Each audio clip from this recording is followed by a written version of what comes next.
কেন্দ্রীয় বাজেটে খুশি নন চাষি থেকে সাধারণ মানুষ। যদিও বাজেট নিয়ে শুরু রাজনৈতিক চর্চা। আজ নতুন মোদী সরকারের পক্ষ থেকে পূর্ণাঙ্গ বাজেট পেশ করেছেন দেশের অর্থমন্ত্রী নির্মলা সীতারামন।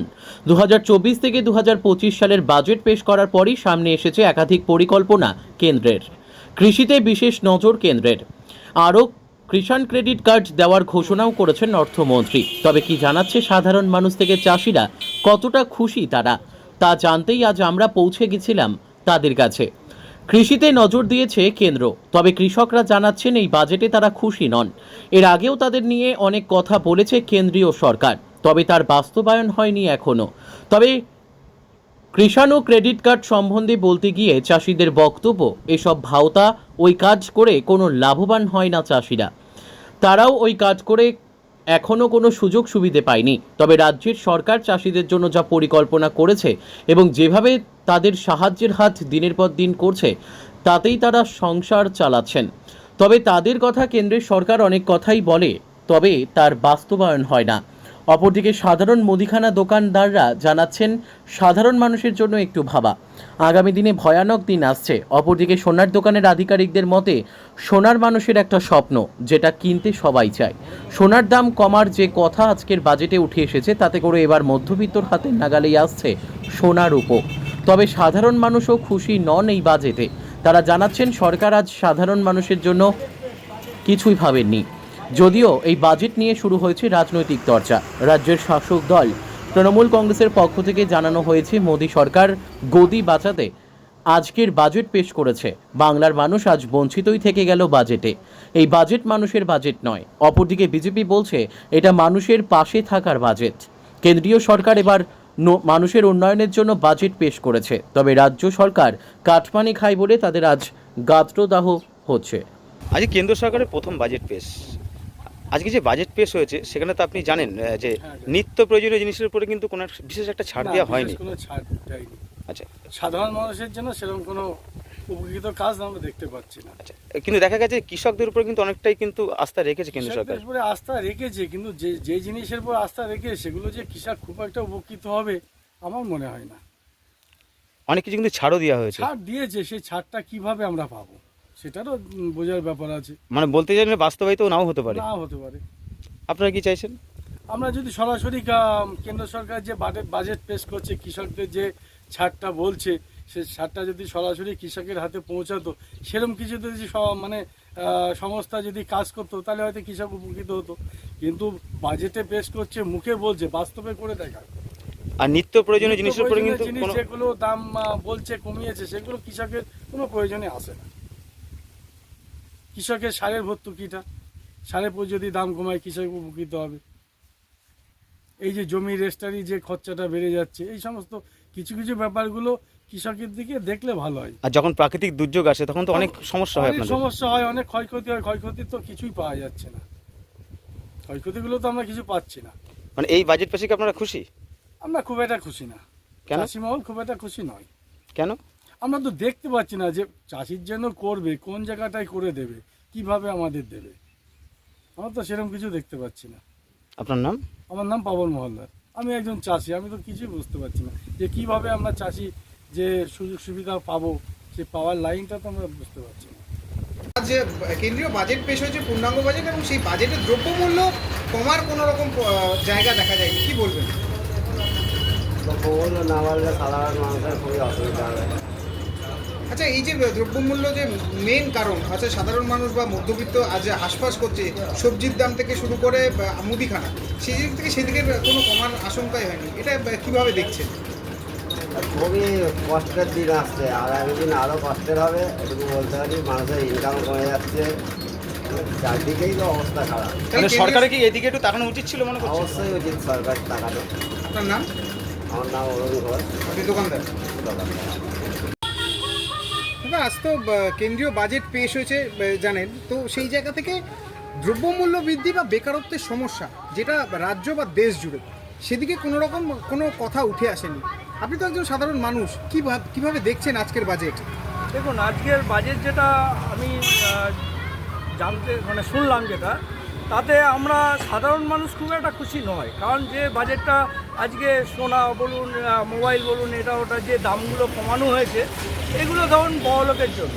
আজকে সাধারণ মানুষ যে বেকারত্ব বেড়ে গেছে, তারপর ধরুন রাস্তায় রাস্তায় যারা হকারি করতো তাদের হকার উচ্ছেদ করা হয়েছে, দোকান করে খেত তাদের উচ্ছেদ করা হয়েছে।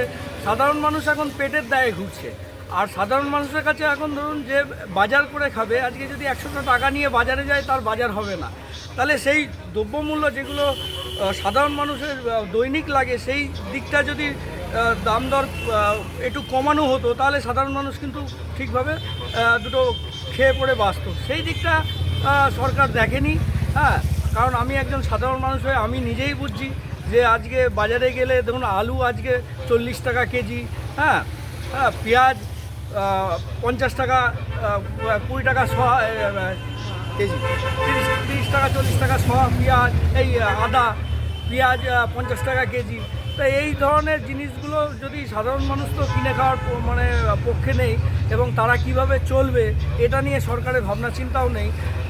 আমি তো দাদা এই বাজেটের প্রতি আমি আরেকটা প্রশ্ন রাখবো যে বেকারত্ব সমস্যা যেটা দেশ তথা জেলা জুড়ে বা রাজ্য জুড়ে, সেখানেও কোনো রকম কিছু কোনো রকম দেখুন ছেলে মেয়েদের তো চাকরির কথা বাদই দিন।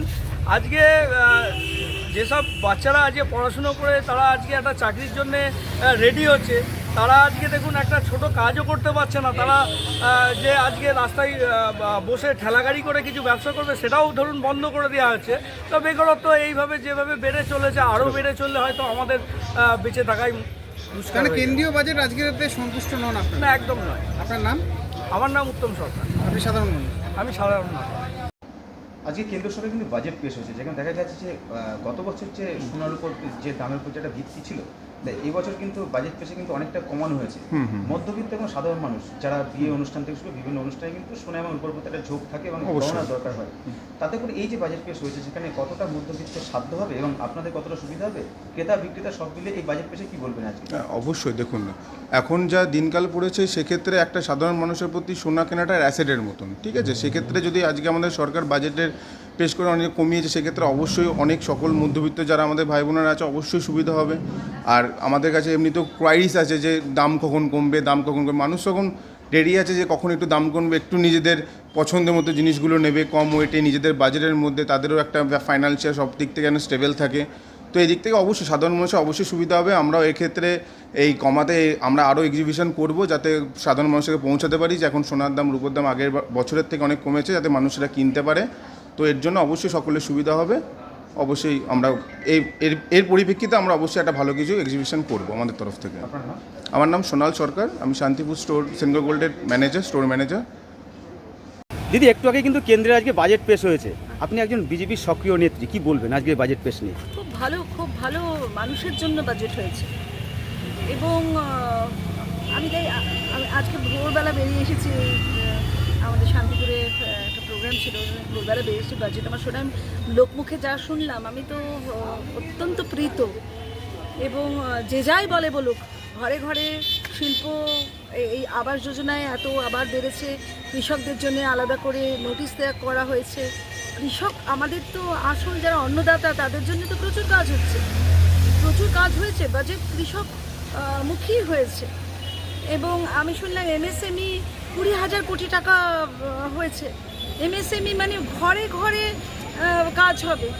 এবং এবার ব্যাংক গ্যারান্টার হয়ে গেল, আগে এমএসএমইতে ব্যাংক গ্যারান্টার ছিল না, বুঝতে পেরেছেন? মানে এটা সরকার তার দায়িত্ব নিয়ে নিচ্ছে।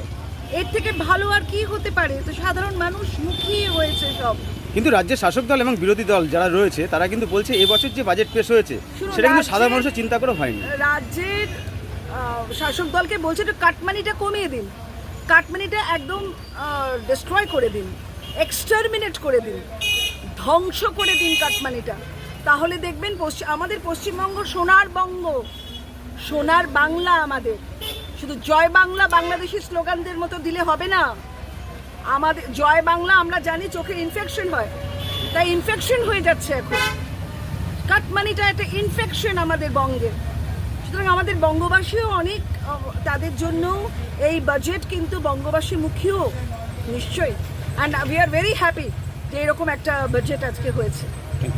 কি বলবেন? তৃণমূলের সৈনিক হিসাবে একটাই কথা, এই কেন্দ্র সরকার হচ্ছে শিল্পপতিদের সরকার, বড়লোকের সরকার, মানুষের কথা ভাবে না, মিথ্যা প্রতিশ্রুতি দিয়ে মানুষের ভোট নিয়ে এবারও তারা একটা সংখ্যালঘু সরকার কেন্দ্রে তৈরি হয়েছে। সর্বপ্রথমে বলবো বাংলার প্রতি বঞ্চনা, এর বঞ্চনা আগেও হয়েছে। বাংলার জন্য কোনো দিশা নেই, কোনো টাকা বরাদ্দ নেই, উন্নয়ন নেই, বাংলার প্রাপ্য টাকা হকের টাকা আজকে কেন্দ্রীয় সরকার দেয়নি। সেক্ষেত্রে নরেন্দ্র মোদীর গতি কী করে বাঁচানো যায়? ভারতবর্ষের দুই পাল্টুবাজ নেতা, বিহারের নীতিশ কুমার এবং অন্ধ্রপ্রদেশের চন্দ্রবাবু নাইডুর সমর্থনে যে সরকার রয়েছে, যুক্তরাষ্ট্রীয় কাঠামোয় কেন্দ্রীয় সরকার সংবিধানে পারে না, অসাংবিধানিকভাবে আজকে প্রাপ্য রাজ্যের বঞ্চনা, বাংলাকে বঞ্চনা করে বিশেষ প্যাকেজ একটা দুটো না 40,000 কোটি টাকা বিহার এবং অন্ধ্রকে দিয়েছে তাদের সরকার রক্ষা করার জন্যে।